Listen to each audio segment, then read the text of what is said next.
You are listening to Fika with Vicky on United Public Radio, 107.7 and 105.3 from New Orleans.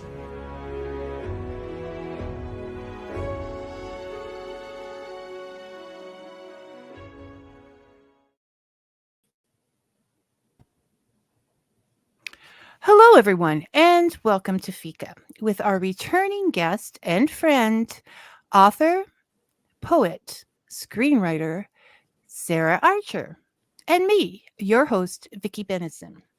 Today, we're having one of our classics conversations, this time focusing on Mary Shelley and her work, Frankenstein. As Frankenstein is over 200 years old, we're going to have spoilers today, people. I mean, if you haven't read it yet. And I would also like to point out that although there have been many movies inspired by this book, this is one you really have to read to get. Or you could just listen to us and we'll get you there. Sarah, thank you for joining me for this conversation and humoring my passions. Also for writing your novel, The Plus One, which is actually about a woman who brings a man to life, but with a lot more humorous outcomes than what we'll be discussing today. Welcome back to Fika. Thank you, Vicky. Thank you for having me. And yeah, I think my novel, the robot who's brought to life, definitely doesn't leave quite as wide of a path of destruction as Frankenstein's monster. But I'm so glad to be here, and I'm so glad that you suggested this topic. We were just talking before about I had read Frankenstein in school and not really revisited it since then. And I think the only thing that I knew really about Mary Shelley before doing some research for this, I knew that she was married to Percy Shelley. And I knew that she was 19 when she wrote Frankenstein. And I think that always inspired some kind of writer envy in me. That, how did she do this when she was only 19?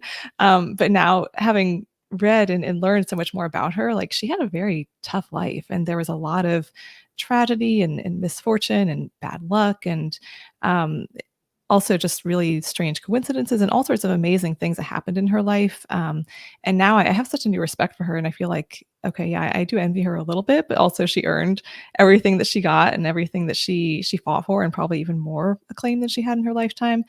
So we can talk about, how she was received then and how she's received now. But yeah, Frankenstein it's such a fascinating book, and it's one that I think it's very misunderstood. So it's definitely worth reading after you listen to our SparkNotes version. Our emotional and passionate. Yes. Not just a dry summary.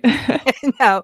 Robbo Combs says, love your site. Thank you. And Robin Sims says, good morning, Vicky and Sarah. Good morning, Robin. Hello to both of you. Okay, so where do we start? Shall we start with Mary's life so that the book can be more understood? Start at the beginning, I guess, with her life. And I would love to talk about her early life and her childhood and adolescence, but also a little bit about her later years too, because I feel like there's sort of an outsized emphasis on the things that she did when she was younger, and she carried almost the weight of some of the choices she made when she was younger for the rest of her life in terms of how society saw her. And it's worth talking about her as a grown woman too. But yeah, I mean, she had such an interesting upbringing. I mean, both of her parents were authors themselves and radical philosophers. Her mother was, I think many consider her to be the founder of feminism. And she wrote about, believing in the absolute equality of the sexes, which was a very radical belief at the time. Her father was a political philosopher who was, I think, pretty much an anarchist. And they both, interestingly enough, rejected the idea of marriage and said that it was this sort of repressive, outdated institution. And yet they were married to each other. And later, when Mary ran off and was living with a man out of wedlock, I think her father pretty much disowned her until she married him. So maybe they didn't quite walk the walk with their beliefs there. But she was certainly raised around radical beliefs. And her mother had a previous child out of wedlock before marrying her father. Her father later married another woman who had 2 previous children from out of wedlock relationships. So at the time, that was considered very scandalous. Although it amazes me that it was considered scandalous, because when we look through the story, how many children there were that were out of, but I think That's it quite true. becomes more scandalous when you don't have money and you Yeah. don't have the name that people just sort of it added perhaps to the whole celebrity Yeah. of Yeah. these characters because they were celebrities. I mean, Yeah. this was, and her mother books are still taught in universities today as well Mhm. as her father's. So she came from a force, really, a force of ideas and theories, even though those ideas and theories didn't really work well in their personal Mhm. life. They had them, and she had a lot to live up to at a very Yeah. young age. I would think there was a lot of pressure behind that. Author Brian Greiner says, "Hello, Sarah. Welcome Hi, back." Brian. Good to Hello see you. to you too, Brian. Good morning. I'm totally ignored there. Okay. Oh. So so her We all know younger who's here for you. so her younger years, Mhm. um, her mother died in childbirth. Mhm. So and her father married another woman, which she didn't get along with. So she was Mhm. shipped off to Scotland, Yeah. for a period, separated from her father and his love. Mhm. I believe she went to live with actually for a while another philosopher. Her father sent her off to live with this other radical philosopher because I guess she wasn't getting enough of the radical philosophy at home. So yeah, she was absorbing these ideas from all angles, and even with her mother, who, like you said, died when Mary was just a baby. I think Mary still read her works as she was growing up, so she absorbed a lot of those ideas, and she spent time walking around her grave, which we can talk about later how that played out with Not just walking her, around the grave. yeah, her man Percy. Was no, and she probably spent a lot more time looking into her mother's ideas because she Mhm. had passed and she wasn't there than she might That's have true. if her mother was there. Like, Yeah, that's a she great point. became like, in Cinderella, she would go Mhm. to her mother's words. She actually had them. So, there was a philosophy that she would want to follow more, I think, than rebel against. Yeah, yeah, that's very true. So she had this childhood and all these ideas Mhm. mixing around in her head, and who should walk into her father's home but Percy Shelley, who who? also I think that she was raised around a lot of the romantic poets like Wordsworth and Coleridge were visiting too. Her father was kind of a center for that community, it seems like. Yeah, most definitely. And you've, as we discussed before the show, you find that a lot in these circles that Mhm. these people sort of congregate with Yeah, the yeah. talent and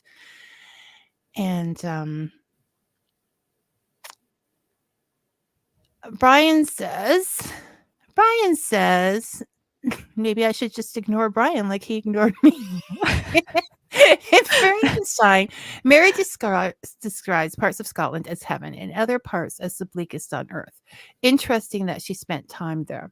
Yet there's a lot of her life that comes Mhm. into Frankenstein, I think, and a lot of her ideas.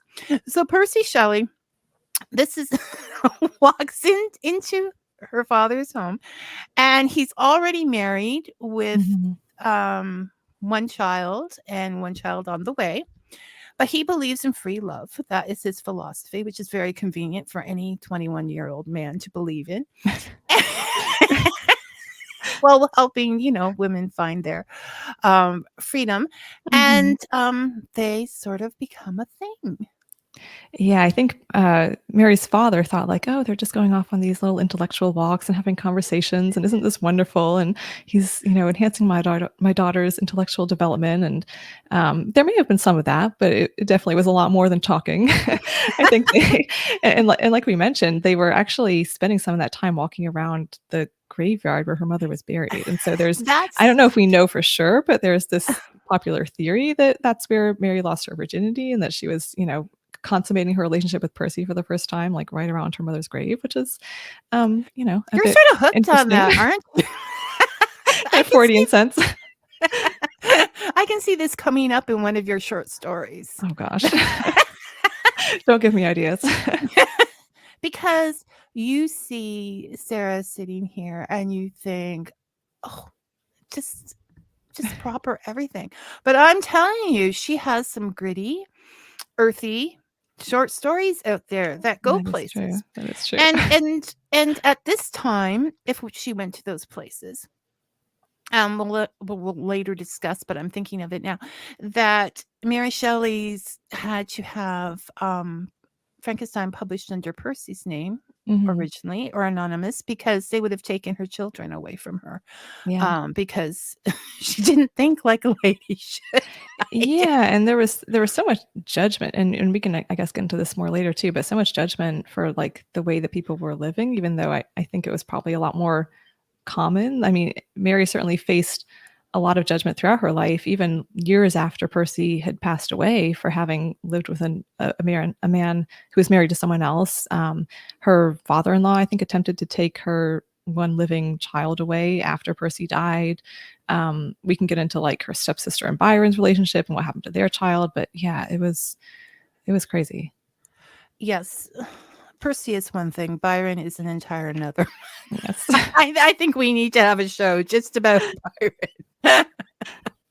Byron was, what do they say? Mad, bad, and dangerous to know. Wasn't that like yes, one of the women, and this was a time that, whether people don't change, folks. If there had been social media at this time, Byron would have been the bad boy. He would have been like the Logan Paul. People love gossip.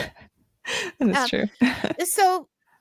So Shelley and Mary start to get together, and Dad, whether he believes in open concepts and equality and all of this, is furious, absolutely furious. So she was 16 at the time, and he was 21, Percy. So there was, I mean, I'm sure that was more common at the time, but it was still a pretty significant age gap, and she was quite young. Yes. And how dare another man put his ideas into your daughter's mind when you have your own to place there? True. None of this was for Mary. So they had no alternative, even though, we will repeat, he had a wife and a child, pregnant wife and a child at home, than to run off together to Europe with her sister. Yes, that's also a strange thing. Is her I think it was her stepsister, half-sister, half-sister Claire. No, stepsister. It was a stepsister, who, it seems like there's some controversy over exactly what her involvement in the relationship was, and it seems like there was maybe at some points kind of a love triangle there, and she was a bit involved with Percy too, but she was like there with Mary and Percy as they were developing their relationship, and then went off with them when they kind of ran away from home together. It was quite a strange situation. Some people theorized that her baby was not Byron's, although I'm jumping ahead. It was Shelley's. I mean, he did love this whole free love thing. And was it in the documentary that I sent you, or did I read that Mary was a little put out by her being there? That's what I've heard, that from different sources. I don't know if we have like documented textual evidence of that, or if that's just kind of a supposition, but yeah, it certainly seems like it would be, especially if they were both involved with Percy in different ways, there had to have been some jealousy there. And in some cases, the same way. Yes. Very true. Brian says the second edition of Frankenstein was published in France under her own name. Vive la France. Well, there's a lot of things that could happen in France before it happened in other places.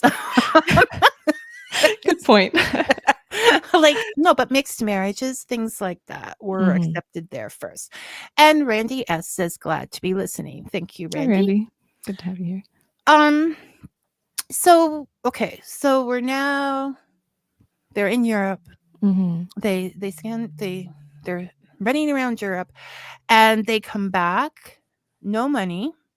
And I think Percy at one point actually went to his estranged wife, and I think first he said like, hey, you want to come and join us in our little free love situation? And she was like, no, I think I'll, stay here and have your child instead. And then he asked her for money because he was broke. And I think she actually did give him some money at some point, which... because when unfortunately, we left, but this poor woman did commit suicide by Yeah, jumping yeah. into the Thames, which apparently everybody did. But anyhow, um, she had 2 children and was pregnant with her 3rd at that point. So there was more going on with Percy and her Mhm. than he was probably letting on. Um, and so he had to leave. He had to go into hiding because he owed all this money. And Mary was left on her own, shunned by society, Mhm. and pregnant again, and shunned by society because she had lived with a married man. Mhm. So ran off with a married man. And her first child, she had, I think, 4 or 5 children total. Only one of them actually survived to adulthood, and she had multiple miscarriages. One of them nearly killed her. I think she said that if Percy hadn't, like, rushed to put her in an ice bath, the doctor said she probably would have died. But at that point, she had already had 1 child with Percy, who passed away very young. Her second, I think, was still alive at the point when she was writing Frankenstein. Yeah, by the age of 25, she had given birth to 4 children, and only one Mhm. survived, and that one did survive. Yeah. And apparently, the fact that she was not a happy little ballerina twirling around and giggling upset Percy. I wrote down the beginnings of a poem that he wrote to her, but basically, you can look it up anywhere. It's just called "To Marry," I think. Mhm. You Mhm. know, basically, you had such bright eyes, and you were my love and my mate. Where have you gone? Please return. It's like, well, I'm sorry. I'm 25. I've had Yeah. 4 children, and 3 children have died. Like, what did the man want? Yeah, I read in multiple places that she suffered from depression throughout her life, and it's hard to know, like, was that what we would consider clinical depression today, or was it just that she had a really hard life and she had a lot to be depressed about? I don't know She if they would have diagnosed it the same way back then. No, they wouldn't have diagnosed it at all. She's just a woman True. who has to keep her men Perk up. happy, and yeah, and what's your problem? That's just Yeah, yeah. so so all of this is going on. Lord Byron invites them to he's renting a mansion in Geneva. They hadn't met before this. This is what really he's Hmm. renting, but they had heard of each other and run in the same circles, and they felt that it was time that they meet. Mhm. So he rented a mansion for him and his friend, the doctor, and there was a cottage on there, and that was to be for the Shelleys. And did you want to talk a bit about the weather at the time? Sure. So I think that it was summer, but it was like a very gloomy summer, right? Which is actually appropriate for today because it's summer here, but we're currently experiencing the aftermath of Hurricane Debbie. So it's a very Frankenstein-y day in North Carolina. But but yeah, it was I think it was supposed to be like a summer when there was very little sunshine, if I remember correctly. There had been a volcano in Indonesia, but they didn't Mhm. know that at the time. And Yeah. so the ash was in the air, and it was the year without a summer, I think they Mhm. dubbed it. Yeah, and she also so they're in Geneva, and as Brian mentioned, Mary sets parts of the book in Scotland and really describes the environment there. But there's also like amazing descriptions of Geneva and even like the Arctic and different natural landscapes, which I guess was a big hallmark of the Romantic writing, the kind of connection with nature. But it seems like she was very inspired by the landscape there and her time in the villa, and so um, it was very like fertile ground for her imagination. It seems like. And no, you can see that in her writing. And the Mhm. description, love Tolkien people, total Lord of the Rings fan, but I am going to admit now that sometimes his descriptions had me turning ahead to the actual action and Mhm. and and people. But she's not overly with her Yeah, descriptions. They're just yeah. nice, and they do have a purpose because there was fights and things going on this very rugged landscape. And Yeah, so yeah. you And it needed to know. definitely kind of reflects in a lot of places the emotional state of the characters, and kind of like either inspires them or it's like, oh, nature's showing my woe that's pouring out from inside of me. So it's a bit dramatic, but it is beautifully written. It is a bit dramatic. I mean, But she was allowed to be dramatic, I think. she had a very dramatic life. She Yeah. was 19. And I think writing tends to be a little bit more dramatic at 19, but it was True. Gothic, and all the writing was dramatic, I think, more so at that point in time. Yeah. So there they are in this. It sounds like the beginning of any slasher movie, any slasher movie that you've ever seen. So there's this group of young people. There's Mary Shelley, her sister Claire. It's Claire, right? Then there's Byron and his doctor. And so they can't stay in the cottage. The weather's too bad. So they're all huddled in this isolated mansion. No electricity because they didn't have any anyway. So that's by candlelight, and they're entertaining themselves by telling ghost stories. And Byron suggests he gives them all a I don't know if you would call it an ultimatum or a prompt, and says, let's all come up with our own ghost stories. And I read somewhere that Mary really struggled with this at first, and like day after day she was trying to come up with an idea, and people kept asking her like, okay, what's your idea, what's your story going to be? And she couldn't come up with one, and she was embarrassed about that. And then eventually she had a dream, and that's where the kind of kernel of the idea of Frankenstein came to her. Is I think she had a dream about a scientist bringing a body to life.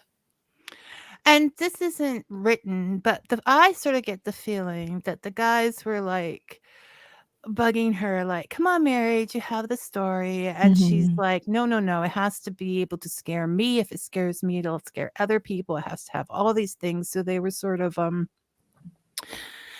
having fun with her. And then she has this nightmare and says, that scared me. Yeah. That's going to be my story. Yeah. And away it went. Brian is with us. Here we go. Brian. Mary lived a real-life film noir plot. She did indeed. Film noir or melodrama even. Dramatic, the purple prose of her writing can be a bit much to wade through. I was thinking of you, Brian, when I was reading the end of Frankenstein. And I thought, I don't know if it's because I have a lot of reading to do and I enjoy my reading, but when I get near the end, I'm sort of like, okay, let's bring this along. Or I did find the ending where the monster is telling his story and explaining why he's upset. And I don't like calling him the monster. So if you can, because I feel like Victor Frankenstein himself was the monster. Yes. So if you can come up with a better term, please give it sometimes to me. they call him the creature as well. I think it's like interchangeably the creature or the monster. Victor calls him the fiend a lot, which also seems a bit unfair. But how about the misunderstood? The misunderstood. It's not only the story, but he is so misunderstood. Yeah, I mean, even in the story itself by Victor Frankenstein and by readers and viewers generations later, that's so true. Abby. From Young Frankenstein. Okay, Brian did say his name is Abby from Young Frankenstein. I'm not sure if I can do that to Mary. True. So, my misunderstood friend, that's what I'm going to call him. My misunderstood friend. He came into being and she was 18 at that point in time. And then I think it was published I know it was published in 1818 for the first time, the first edition, under somebody else's name. So, shall we move on with the story or should we keep going with Mary's life? Oh gosh. Well, let's talk a bit more about her life maybe and then get into the story. But yeah, even when she was writing it, there was a lot going on. I think, as you alluded to earlier, her Percy's estranged wife committed suicide during the time that Mary was working on Frankenstein. That was about 2 months after one of her stepsisters committed suicide, or her half sister committed suicide. And there were some strange coincidences too, like Percy's estranged wife committed suicide by drowning. Victor Frankenstein, at points in the book, looks at the water and thinks about drowning himself. Percy Shelley, later, a few years after Frankenstein was published, he died in a freak accident by drowning. With Byron. Yeah. Oh, was Byron there at the time? Yeah. So he was Oh, 29 and Byron was 36 at the time of the unfortunate. Yeah. And I think Mary was 24. She was a very young widow. She was okay. So yes, in 1818, it was published, and I'm just thinking of what else happened in 18. Okay, her third child died that year.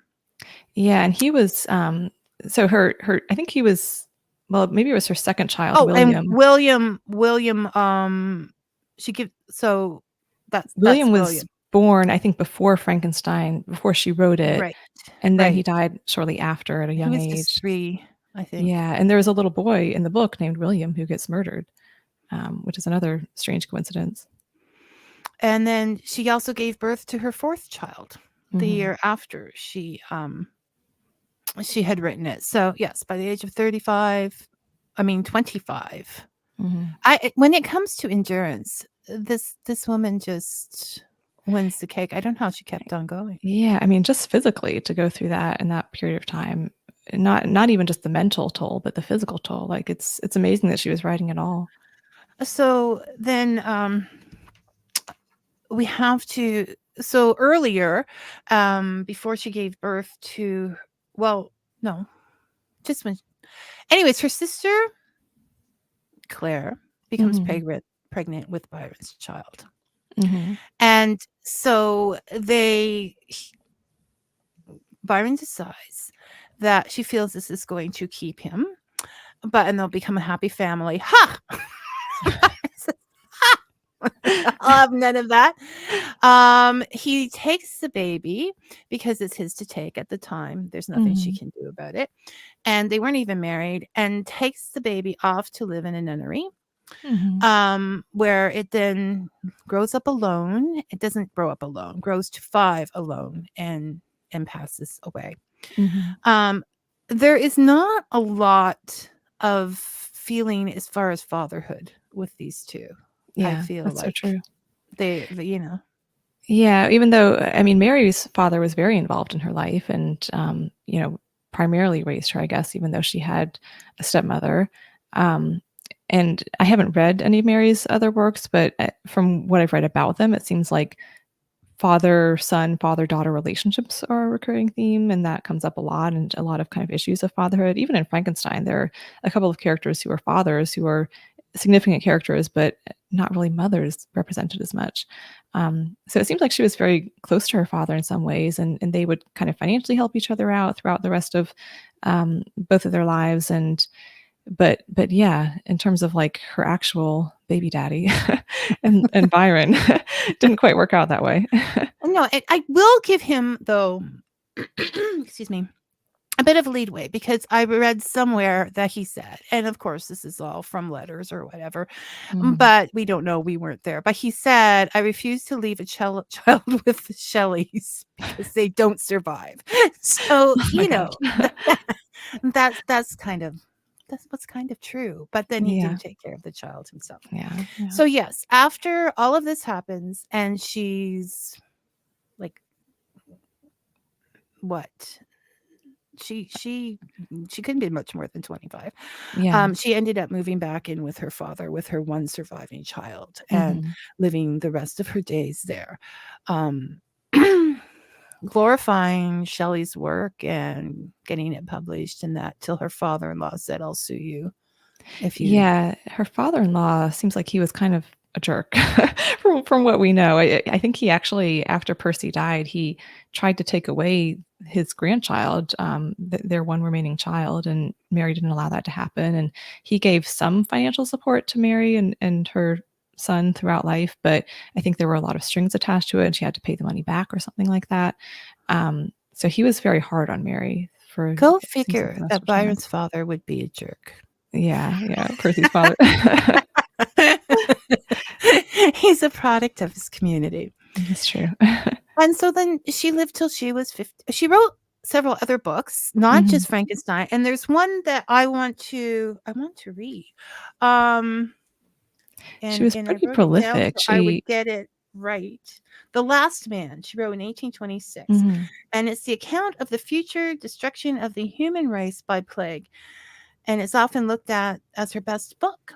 So It's that interesting sounds that like and both that and Frankenstein really are sci-fi, and I don't know how common sci-fi at all was at that time, especially for a woman to be writing. well, this is the thing.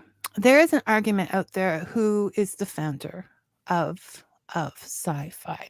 Hmm. And the two name and the well, mostly people say it's H.G. Wells or Jules Verne. Mhm. But Mary Shelley is thrown in there. And she was actually alive. I'm not sure about Jules Verne. I didn't look that up. But I would Yeah. love my Fika with Vicky dream is to have a debate one day that we've Ooh. talked about H.G. Wells with Brian. And, we've talked with a debate one day with you and Brian and I, all choosing a side. And I'm not choosing a side. I will give you Mary Shelley. She hasn't even agreed to this yet, folks. But I'm in. And I'll I'll take give Mary. you sure, because I am very generous. Then I'll take Jules Verne, Mhm. because I grew up with them and as Disney movies, and 20,000 Leagues Under the Sea was always a favorite.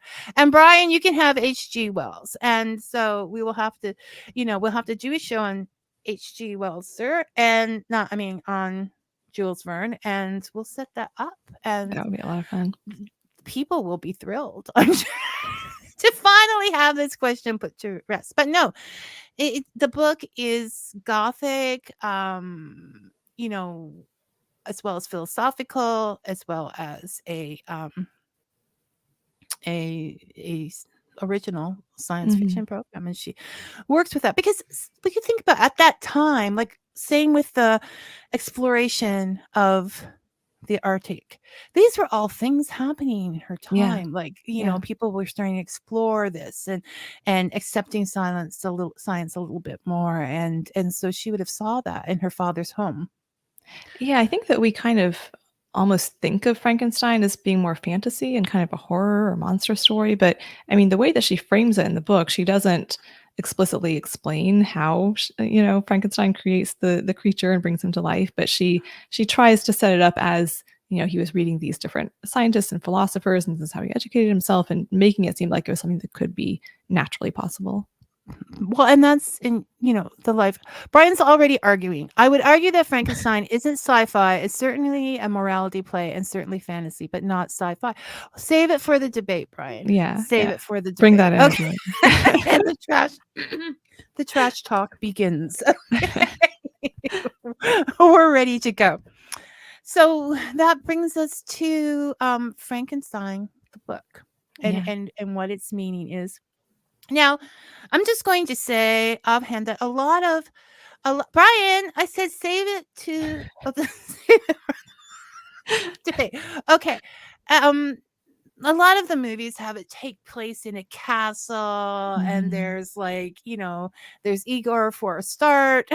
There Yeah. was no Igor. And much more the monster. And this book begins about a man sending letters to his wife about his Mhm. travels in exploration in the Arctic. He's going to go on this exploration. It is his dream, very much so as it was Dr. Frankenstein's dream to bring something to life.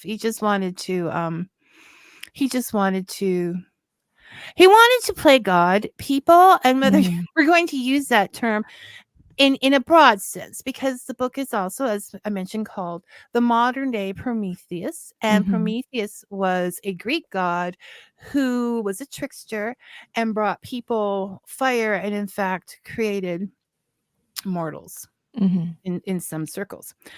And the point is, he wasn't even a good Prometheus because he didn't give his my misunderstood friend, Hmm. fire. He went out in that world and had discovered all of these things himself. Yeah. So he didn't make the God cut. Yeah, and there's definitely it's interesting sort of the role of knowledge in the book and knowledge as a form of power, but also dangerous power, because it seems like Mary in her real life was, a very educated person, intellectual from a young age. She was reading, she was writing, she was surrounded by ideas. Her father described her as having like a strong thirst for knowledge ever since she was a child. But the book definitely, I don't know if I would say it's like anti-intellectual, but it comes down on the side of seeking too much knowledge as a form of hubris. I mean, both Victor Frankenstein and the explorer who does kind of the frame narrative in the Arctic, they're students and they're kind of intellectual people who are searching for knowledge and doing their experiments. And Victor Frankenstein talks about being caught up in like these ideas and all the reading he's doing and rediscovering philosophers who have been kind of shunned by the modern day intellectual society. And then all that knowledge sort of bites him in the butt. And as soon as he actually creates the creature, he's like, "Oh no, what have I done?" Because it wasn't pretty. Mhm. And it would be a mess to clean up. And we don't I don't think it's so much the sense of knowledge itself, but the obsession with achieving for your own glory, Yeah, yeah. like you said, the humorous. So even and he doesn't learn. He doesn't learn because at the I really have a problem with Victor Frankenstein. He doesn't learn because at the end, well, they're stuck in ice, and the crew is saying to the captain, if we get out of here, we want to go home. We don't want to further explore. We just want to go home. Mhm, I'm going to add my feelings on this. Be with our families. Live, mhm. that's important. And Victor, although he's near death's bed and takes forever to die, stands up and says, "You're quitting. You're letting go of your dreams. You're not going for what you went." So this is Mhm. still what you wanted. So that's still more important to him than these sailors' lives and Yeah, their families, that's and true. what would happen without them there for the family. So he doesn't. There's no lessons learned Yeah, by Victor. there's no real redemption. Eh He well, and another turning point that really threw me off Victor is when his brother is killed by William. Mhm, And poor Justine, by all accounts in the book, is a lovely young woman. She's kind. She makes people laugh. She's just sweet. And he allows her to go to her death mhm. because he can't tell people about the monster, my misunderstood friend, Yeah, the logic is a because little they'll think flimsy he's there. crazy. Yeah, he's like, Like, "Oh, I can't say anything." I'm like, "You could try. You could try harder than you are." he just, and when we talk about meaning and we talk about, people have joined this to the whole age-old question, just because we can, should we?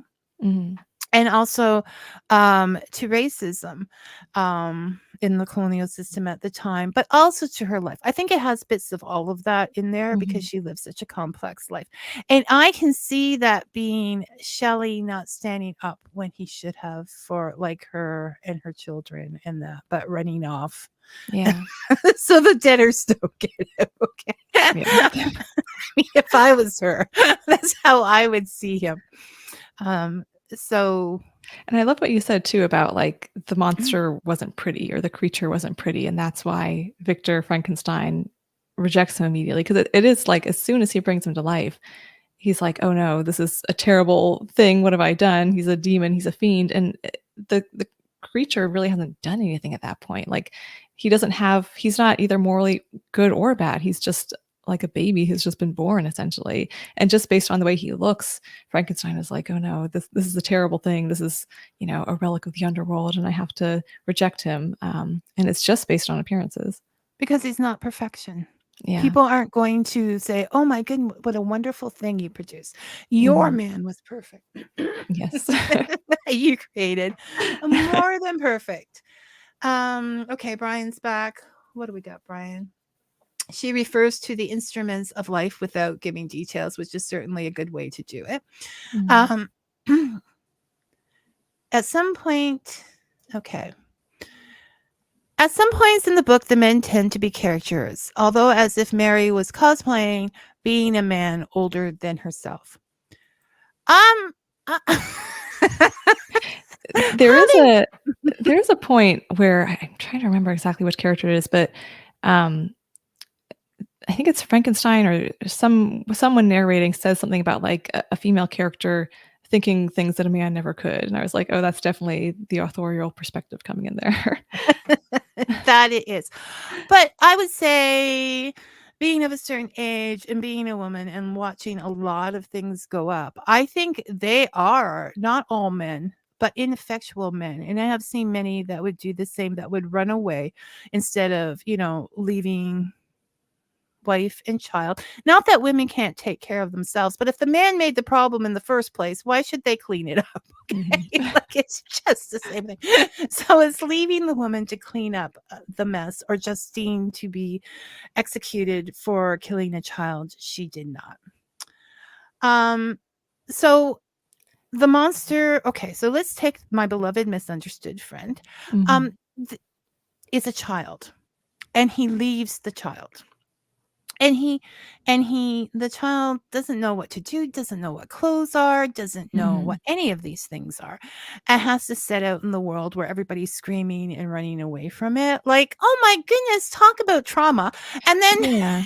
and then it finds fire, realizes fire is good, gets burnt by fire, is hungry, is sad. He doesn't know. And then he ends up at the DeLacy's home.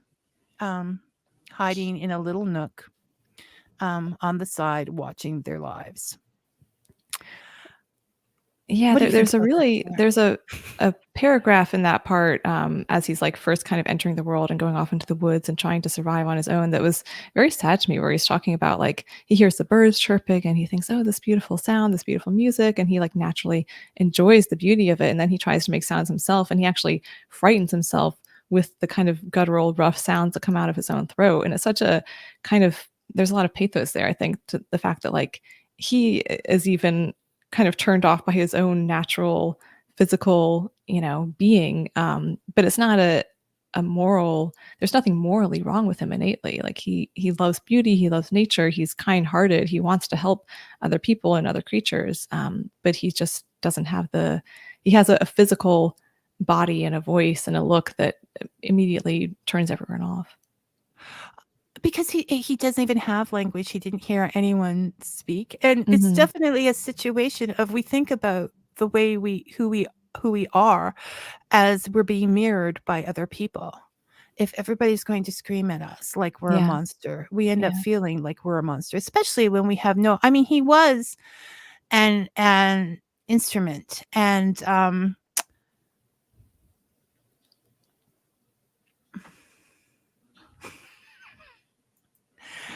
Brian, rather than being horrific creation these days, people would be making plushies of the creature and putting it on podcasts. You know what? I thought there was another comment there, but I don't think so. I think we're still very a superficial society, and not that I want to get into any politics, but I would just bring up the Olympics. On that one, if he would have to be cute to become a plushie. We still go for cute. Well, and we have, in a sense, kind of like made Frankenstein cute over time. Like the kind of popular conception of him, I think, is the sort of like lumbering, bolts in the neck, square head kind of monster who just kind of speaks in, pidgin English, short sentences. And it's, he's a monster and he's like a little scary, but it's much more kind of spooky and almost goofy. We don't really think of him as like, the way that he's described in the book physically is kind of awful and frightening, but he's not at all like this kind of, brainless monster. Like, he's very eloquent. He's just as intelligent as the scientist. But it's a very different kind of character than the way that we think of Frankenstein. Well, and we also think of Frankenstein as the monster, not the creator of the monster. we tend to get that mixed up. People keep confusing that. Yeah. I believe that Victor Frankenstein was the monster, which is why Mhm. I call him the beloved friend. But I mean, deep down underneath, there is that question: who is the monster? Yeah. Who Yeah. is the monster in this story, truly? The one who created something and just left it as an infant alone in the world to be disparaged. Mhm. This would be a completely different story if he had said, oh, well, here's some food and this, but he just ran off and ignored Yeah. him because it was too much for him to face. Well, and also, like, frankly, he seems a little bit dumb to me in those moments because it's like I think he goes downstairs and does something, and he comes back up, and the creature is gone. He's like, okay, good, great, like I can go on with my life. Like he's not in this room right now, so this being who I've created and put out into the world I just don't even have to think about it anymore. I Out of would sight, out of say, mind. no, I would say that he is lacking in emotional intelligence. Mhm. Like he just and has no vision. Like he had a vision to create for himself, but that's Mhm. over and it's like, okay, I'm done. On to the next thing. Yeah. Yeah. It's just so, and he had so many people caring for him and he messed up all of their lives. Well, Yeah. rented them That is because true. of his obsession in, oh my goodness, I'm having a bad day. I think I will just sail out on the pond all day and Stare at the mountains. Think deep thoughts. that's so he gets to the DeLacy's home and this is a group of people who that's a whole nother long story. We don't have Mhm. time to but anyways, they're sad, but they're living together and he watches their love through a crack, which yes, it's not socially acceptable, but he's watching their interactions. He wants to be a part of their life. And I feel and he's learning how to be human through watching Mhm. them. He Now learns I language through observing them, and he kind of helps them too. He comes and does, like, little tasks, like bringing them firewood without them yeah, actually he's knowing that he's kind. there. Yeah, Mhm, and he does that all in secret, but while living underneath this little in alcove on the side of their home. And mhm, he's bringing them all the things. And I feel this is somewhat where the idea of the as a platform to discuss racism comes in mhm, because he's watching the family in the house to learn how to be human mhm. and to read and to speak properly. And although they were very open-minded, the Godwins and the Shelleys were still very in the system. They thought Yeah, outside of the system, so some of them would still affect them. So there was still that idea that that was the proper way to do it. But the only way mhm, he could get any education, the only way he could get an understanding of humanity was to watch from the outside and steal books and sort of mhm. learn himself. Yeah, and then the father of the family is blind, so, the creature, our beloved misunderstood friend, thinks like, "Oh, that can be my in, like, let me go and talk to the father first, and I can appeal to him, and then he can kind of win over the rest of the family," and he kind of tries to do that. He goes and talks to the father one day when the other people are out, and at first the father is sympathetic to him because he can hear him, and they have a conversation, he can't see him, and then the kids come back, and they see what they see as a monster, there with their father, and they freak out immediately without hearing anything about like what's going on or who is this, or and they attack him, throw him out of the house, and he's spurned. And that, it seems like that is kind of the moral turning point for the creature too, where he goes from being benevolent and wanting to help and wanting to connect, to then turning down a darker path. Because he was and yes, if he had a little more social knowledge, he might have taken his time. He could have found another way to introduce himself or say, "Hey, I'm the guy that did this." But if you see a large, lumbering, beloved friend standing over your blind father and come in, you're gonna get a little upset as well. Yeah, Um, that's fair.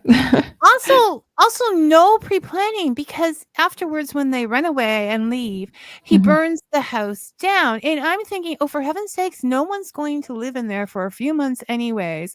Eat Yeah, the food and be comfortable. Like it might have changed the entire story. that is a good point. I But, didn't think quite um, that far ahead. no, so there he's gone and he finds Frankenstein's home, Victor Frankenstein's home, and he kills little William. and tells Victor, build me someone to love, Mhm. or I'm going to kill everybody else you love because I am alone. I can't find comfort. And Victor decides, no, he just can't put himself through that again. So, I mean, there's not going to be any fame or fortune in it. And Mhm. so he doesn't. So, as far as I'm concerned, Victor ends up killing through his creations, through his obsession, through his Yeah. need to be more, kills his father and fiance and his best friend, and all Yeah. these people that had cared and given him so much and been patient. Um, To be fair to Victor, I think like he does seem to express a fair amount of guilt in the book. He does take some responsibility for those actions, but he it's like he feels responsible almost for the damage that his creation does to other people, but he doesn't really feel any responsibility towards his actual creation as a being who deserves love and respect and rights on his own. he laments, and do we have to be fair to Victor? But no, give me that. He is lamenting. He is like, oh, this horrible, I feel this. He has more, you know, vapors like Mhm. these He needs the people smelling die. salt. Yeah. Than Mary does. Mhm. And so, he does have a poetic personality, like Yes, as yes. far as, but not getting things done. No, he doesn't. It's not his fault the monster is doing this, even though it's completely his fault the monster's doing this Yeah. because he left him to his own devices. Didn't I mean it's definitely the monster tried, okay? Yeah. My beloved friend tried. Well, and it's interesting too that in the book, it's like Victor thinks that his sin, his problem was hubris and thinking that he could create life and he could, steal the fire from the gods like Prometheus. But it's almost more like his problem is that he doesn't care for and tend to the life that he creates. It's a parenthood problem essentially that he creates this Yeah. creature and then just abandons Like, him. if we have a baby that is sick Hmm. and we decide we need to go off and see our friend Byron and take care of this whole problem with Claire's baby instead of staying home with the sick baby Hmm. that is Mary's, there's a bit of a problem. Are we completely responsible for the baby's death? Is Yeah. it because it had a fever, or are we responsible? I think Is the fever responsible or us for not tending to the yeah. fever? Some people have kind of read Frankenstein as a motherhood allegory, I think, and maybe Mary's own complicated feelings about her experiences as a mother came into it some. I believe one of her children, maybe it was her first child who died. Basically, she like, I think it was I'm trying to remember if it was a girl or boy. I think it was a girl, but um, Mary like was with her daughter at one point in the night, and then she looked in on her, thought that she was sleeping, went away the rest of the night, and came back in the morning and realized she was actually dead. And so I'm reading into this, but there may have been a lot of guilt that Mary felt about that, and maybe thinking that she did something wrong, and maybe that plays into her the way that she wrote Victor Frankenstein too. First of all, we're supposed to read into it. It doesn't Yeah. matter what other people's theories are, Sarah. Everybody needs to have their theories. And I think that's an important one. Like I said, I think it touches upon all of the theories. Like it's Mhm. it's really a very when you look, people might think it's complex for that to happen, but when you look at her life, and that was complex, and all of these Yeah. things were figuring into her life. So I definitely think the motherhood has to do with it. Mhm. People might not agree, but I believe there's some, even if she wasn't aware of it, there's some serious Percy bang Yeah. Percy banging in there.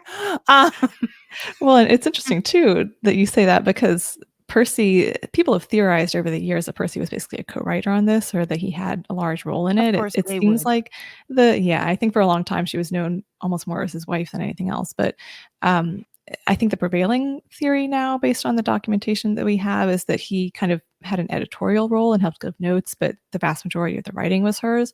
But you have to wonder, like, as he was reading it, did he ever see it as a commentary on fatherhood at all? Probably not. He wouldn't. He would see it as a story Yeah. because in the same way that creating a person or finding the North Pole or his was writing and finding that perfect story, that perfect Mhm. thing. And I would like to complain about his editing because that ending should have been just a titch shorter. Yeah. Okay. Yeah. So I don't even like your editing person. No, he was a talented poet. Yeah. I love Percy and Byron as writers on their own right, but as people, they had room to grow. Yeah, so it's the question I always ask. Would they have been jerks otherwise, or are they simply jerks because they're allowed to be because Enabled by they're talent great and money poets too, and being upper money class because at they the did time. have okay. The creature seems to have had autism. He couldn't read social cues, was brilliant, but was terrible at social interacting. I think I mean that's possible, and I felt like people might read it in that way, but I still believe he did. But when he did get educated and he could speak, we'll argue that on another Mhm. off on the side, Brian. But I think he was a child. Mhm. And children don't have great social cues.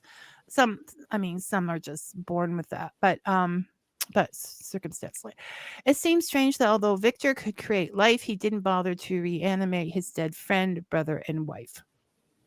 And that's what the movies lead us to believe it's all about, right? Mhm. The movies sort of soften his thing because, oh, here's this poor man who wants to bring his loved ones back to life. Not the case, people. Mhm. That was totally separate. He just wanted to be the man who created life. I think It seems like, yeah, he was much more driven by the scientific accomplishment of it than any sort of wanting to, bring individual people back.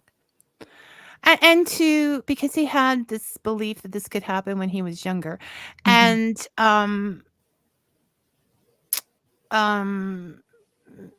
then the professor sort of knocked it out of his head that it was possible. Mhm. So he sort of almost had to redeem that thought. Like there was a stubbornness there that, how dare you say I'm wrong? I'm going to Yeah. prove Yeah. that that is possible. And then once he had proven that he could do it and the creature asked him for another creation, he doesn't follow through on that. No, not having two of you running around Yeah. like she won't be beautiful. And I never thought of that before. Is it possible that was the point? He couldn't make an ugly woman Yeah. because what else Interesting. are they for?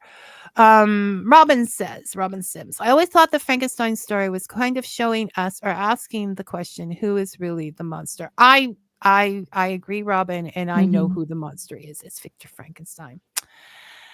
Um, what is a dude, bro? I think, yeah. So Brian says, was Victor the original dude bro? I think, I mean, Victor was kind of smarter in some senses, more book smart than I usually think of a dude bro as being, Oh, but okay. maybe a little like, you know, not So not in tune with other people. I yeah. I mean, he certainly was very yeah. Like I'm trying. He was out on the boat by him. You know, you could just see a beer in his hand and him Yeah. saying, oh my goodness, we need to make it. Okay, there's a couple of series and stories I want done here, people. My talent is actually to discover other people's talent and exploit them into creating my entertainment. Okay, so there's two things there. I now want Victor Frankenstein to be written in a series as a dude bro. Okay. Yes. This would That is the probably. adaptation we need. And two, I would like to have a series where all of these people hanging out in Geneva when this story was conceived, a series where there really is a Frankenstein um monster Mhm. and Frankenstein's monster and maybe some other things they can get into and sort of like it becomes like a monster of a week with their vampires and things like That would be that. fun. Yeah. Kind of thing. So I definitely want those to happen. Everybody start to work. Let me know when you get I them actually, finished. as I was doing research and reading for this, I kept having ideas about like stories that are kind of a spin-off on, Frankenstein mashed up with Mary Shelley's real life. And oh gosh, there's so much that Well, you could do there. that would be it, and I don't think that's been done before. Okay, we're not even going to get into a lot of the stuff going on, but I did want to and talk about the racism a little bit because that sort of pulls to how we see Frankenstein today. In the Mhm. book, there is no mention of him being blue or green or whatever. But on stage, they needed to differentiate the fact that sort of like they put wings on fairies to make them, Mhm. even though what fairies didn't originally have wings, according to the folklore, they colored his face blue, green, Mhm. and making him a person of color, and therefore, forever time, Frankenstein will be now green. Yeah. And also the idea that um, um that there are the idea that something that is misunderstood is frightening, something that is large is going to get you, that Mhm. you It's the create the other. problem and then you have to deal with it. And so all of these things, as they were abolitionists, were comments towards slavery. And because it's really weird, it's really hard to think about how long ago this was, Mhm. and all the things that were still happening in the world. Um, Yeah, that's a great point, and I don't know how much if we have, like, actual evidence of Mary's thoughts on things like race and slavery at the time, but you can certainly read that into it with a modern perspective or even with events of the time. well, I did read somewhere that her mother was boycotting sugar because of the plantations, Oh, and I interesting. figure that's a really big comment Yeah, yeah. to give up sugar for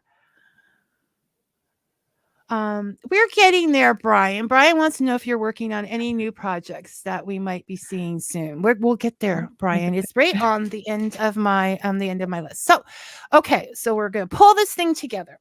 Before we get to Sarah and her amazing life and work, I just want to say that aside from Sarah's books, one of the places I that made me think, oh, this has some Frankenstein influence is the Jurassic Park series. Mhm. And actually, a lot of the things that Jeff Goldblum says as Dr. Ian Malcolm reflect, I think, Mary sent. This is all stuff I'm thinking. So don't go try to look it up in a book or take it for gospel. This is just Vicky thinking. He says at one point, your scientists were so preoccupied with whether or not they didn't stop to think about if they should. Yes. So I think this is the major play that a lot of people have taken away from Frankenstein, that just because we can, and that works itself into AI and everything. Yeah, yeah, so true. I may be cynical, but I think it doesn't matter how much we think to ourselves, should we do this or not? Someone's going to do it. Yeah, There's always going to be someone. it feels inevitable the way that I mean, this is a whole other topic, but the way that all of that is kind of rolling out in today's world, it's like so many people are kind of sounding that warning call of like, is this really a good idea? Are there dangers here? And it's going to happen. There's always going to be Victor Frankenstein's, and there are good things about all that technology too. But um, yeah, it feels like it's kind of And outside of our hands. also, do we have some of that fear because of Victor Frankenstein, because of Yeah, the story we've all grown up one way or the other with, forever, that if you create life, it has to be a monster. yeah. Um, and it definitely turned out that way at Jurassic Park. Thank you very much. There Jeff actually was right. are people I talked to when I was researching for my novel. I talked to a robotics engineer who kind of approached it with a Frankenstein mentality of like, we need to get AI on our side and raise them to think like humans and have sympathy for humans and be kind to them and treat them with respect in order to kind of integrate them into society and not have the Frankenstein situation where they turn against us. No, because when you think about AI, it's all over everywhere. And Mhm. all they see is people screaming and running away and saying how Yeah. horrible they are. We're already Yeah. in trouble. That is so true. I'm not giving up, but I'm going to be careful. We love you, Siri. We respect you. You can come into our cottage. You are that's right. You come into our cottage and we'll play you music and we'll read books together and all will be fine. Sarah, my dear, you have won a billion awards. You write fantastic short stories. Your poetry, you have a free poetry book on your website, which is going across here. Just search Sarah Archer in your browser and you will find it. Your favorite poem, one of my favorite poems will always be Salem. Oh, and so take that, Byron and Shelley. This is it. You did mention to me the other day when I said you should write an anthology of all your short stories that you were working on a novel. So what is that novel about? Are you ready to speak about it, or? I won't go into too much detail because it's still very early. I'm still in the midst of the first draft, so I'm sure that a lot will change. But it has to do with early motherhood and the kind of postpartum period. And I have a 6-month-old, so I've been certainly accumulating real life research in a sense. But it's kind of a dramedy. It has some humor in it. It has some darker parts to it. But yeah, it's I've been enjoying it, but I've also been working on new short stories as well. I have another one that's going to be coming out in the fall in a magazine, and a few others that I'm going to be sending out to hopefully submit somewhere, hopefully get published.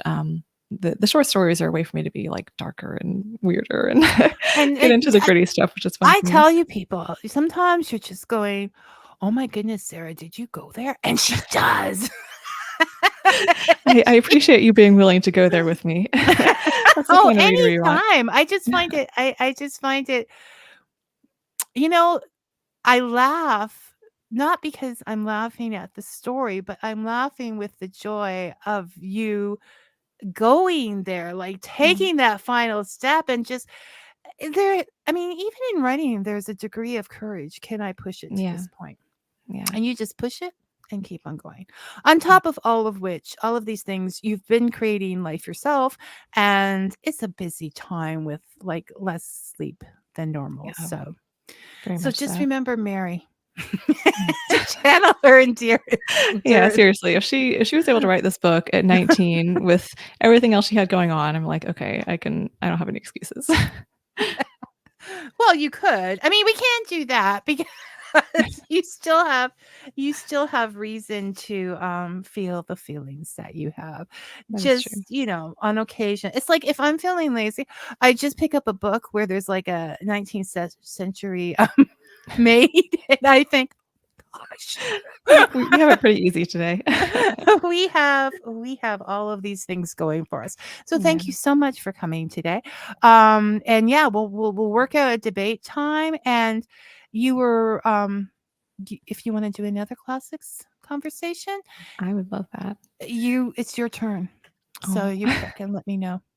That's exciting. Well, thank you for having me, Vicky. This was honestly so much fun. Talking with you always is fun, and the reading and the research I really like. I wish I had. I told you I have all these like bios of Mary Shelley. I want to go out and read now. But yeah, she was an amazing person. This is the problem. We have to do these shows, otherwise we'll never get to read any of this stuff. Yeah. Like, I mean, because there's so much else. This gives me a deadline. This gives me like, okay, you have to read this now, and that's what I need. It keeps us honest. Yeah. Somewhat. Somewhat. Okay, you take care and we'll talk later. Okay. Thank you. You're welcome. Thank you. Oh, I have to make you go away. Okay. I don't want to do that. I have removed Sarah. Next week, author Morgan Daimler will returns with more fascinating fairy facts, and with her newest work, The Other World and the Fairy Faith for Children. Of course, we'll also take a look into her fiction writing as well, as we always do. So it's always good to have Sarah in the house. Not Sarah. It's always good to have Sarah in the house, but it's also good to have Morgan in the house because there's lots of questions people always have answered.